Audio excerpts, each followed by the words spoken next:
Hello friends, welcome back to channel. இன்றைக்கி நம்ம சேனலில் என்ன பார்க்க போகிறோம்னு பார்த்தீங்கன்னா இன்றைக்கி ஹோம்மேடாக ஒரு ஹேர் ஸ்பா க்ரீம் தான் ரெடி பண்ண போகிறோம். இது பார்த்திங்கன்னா சலூனில் நீங்கள் பண்ணால் எப்படி உங்களுக்கு அவுட்புட் கிடைக்குமோ அதே மாதிரி ஒரு ரிசல்ட் கிடைக்கிற ஒரு ஹேர் ஸ்பா தான் இன்றைக்கி நம்ம வீடியோவில் பார்க்க போகிறோம். ரொம்ப எஃபெக்டிவாக, ரொம்ப ஈஸியாக நம்ம வீட்டில் இருக்க இன்க்ரீடியன்ட் தான் இது. பார்த்திங்கன்னா நீங்கள் கண்டிப்பாக நீங்கள் பார்லரில் போய் அந்த ஸ்பா பண்ணுற ரிசல்ட்டை உங்களுக்கு வீட்டில் இருந்தே கிடைக்கும்.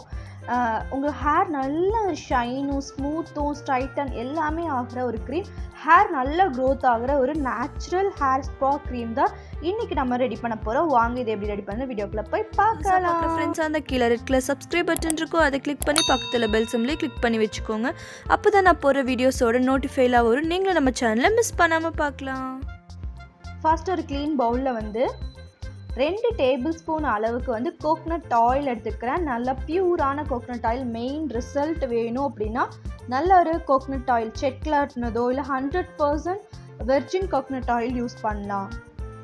நெக்ஸ்ட்டு ஆலிவேரா தான் ஒரு 2 டேபிள் ஸ்பூன் எடுத்துக்கோங்க. கண்டிப்பாக நீங்கள் மார்க்கெட்டில் வாங்குகிற ஆலிவேரா தான் யூஸ் பண்ணணும்.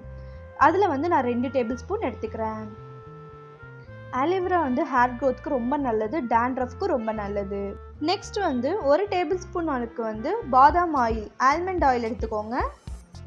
கண்டிப்பாக நீங்கள் ஆல்மண்ட் ஆயில் எடுத்துக்கிறது ஹேருக்கு ரொம்ப நல்லது. ஸ்ட்ரென்த்தனாகவும் அந்த வீக்காக இருக்கிற ஹேர்ஸை கூட நல்ல ஒரு ஸ்ட்ரென்த்தனாக வளர வைக்கும். அதில் நான் ஒரு டேபிள் ஸ்பூன் அளவுக்கு எடுத்துக்கிறேன்.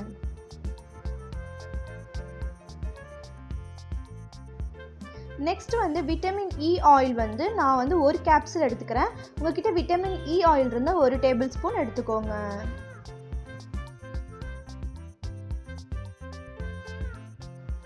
Next olive oil 1 table spoon எடுத்துக்கோங்க. உங்ககிட்ட ஆலிவ் ஆயில் இல்லைன்னா நீங்கள் இதுக்கு பதிலாக கேஸ்டர் ஆயில் கூட ஆட் பண்ணிக்கலாம். ஒரு 1/2 டீஸ்பூன் அளவுக்கு எடுத்துக்கோங்க. ஆலிவ் ஆயிலாக இருந்தால் 1 டேபிள் ஸ்பூன், கேஸ்டர் ஆயிலாக இருந்தால் 1/2 டீஸ்பூன். இப்போ இதை நீங்கள் நல்லா மிக்ஸ் பண்ணும்போது நமக்கு ஒரு க்ரீம் பேஸ் கிடைக்கும். நீங்கள் நல்லா மிக்ஸ் பண்ணவே உங்களுக்கு ஒரு க்ரீம் பேஸ் கிடைக்கும். விஸ்கில் மிக்ஸ் பண்ணும்போது, இந்த பிளெண்டர் அந்த மாதிரிலாம் மிக்ஸ் பண்ணும்போது நல்ல ஒரு ஈஸியாக சீக்கிரமாக க்ரீம் பேஸ் கிடச்சிரும். இப்படியே இதை நல்லா எல்லா ஆயில்ஸும் நல்லா மிக்ஸ் ஆகிறதுக்கு மிக்ஸ் பண்ணிக்கோங்க. பாருங்கள், மிக்ஸ் பண்ணி நமக்கு ஒரு க்ரீமி பேஸ், நல்ல ஒரு க்ரீமி பேஸ் கிடச்சிருக்கு. உங்களுக்கு பார்த்தாலே தெரியும்.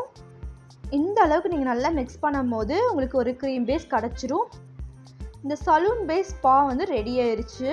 இப்போ இதை நான் எப்படி அப்ளை பண்ணணும்னு உங்களுக்கு சொல்கிறேன். இந்த க்ரீம் உங்கள் கையாலேயே நீங்கள் உங்கள் வேர்க்கால் ஃபுல்லாகவே டீப்பாக அப்ளை பண்ணுங்கள். உங்கள் ஹேரில் எந்த இடத்துல விடாமல் ஃபுல்லாக அப்ளை பண்ணுங்கள். அப்ளை பண்ணிவிட்டு அது அப்படியே ஒரு 1/2 அன் ஹவருக்கு அப்புறம் நீங்கள் நார்மலாக வாஷ் பண்ணிக்கலாம். நார்மலாக நீங்கள் போகிற ஷாம்பு வச்சு உங்கள் ஹேரை வாஷ் பண்ணிக்கோங்க.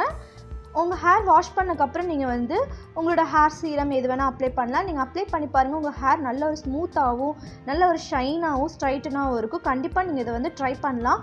ரொம்ப கர்லியாக இருந்தால் வீக்லி 2 பண்ணுங்கள். இல்லை எனக்கு நார்மலாக தான் இருக்குன்னா வீக்லி 1 பண்ணுங்கள். கண்டிப்பாக ட்ரை பண்ணி பார்த்துட்டு உங்களோட ஃபீட்பேக்ஸை கமெண்ட் செக்ஷனில் கமெண்ட் பண்ணுங்கள். உங்களுக்கு எந்த மாதிரி வீடியோஸ் வேணாலும் நீங்கள் கீழே கமெண்ட் பண்ணுங்கள். ஓகே ஃப்ரெண்ட்ஸ், நெக்ஸ்ட் வீடியோ சந்திக்கிறேன். பாய், டேக் கேர், தேங்க்ஸ் ஃபார் வாட்சிங்.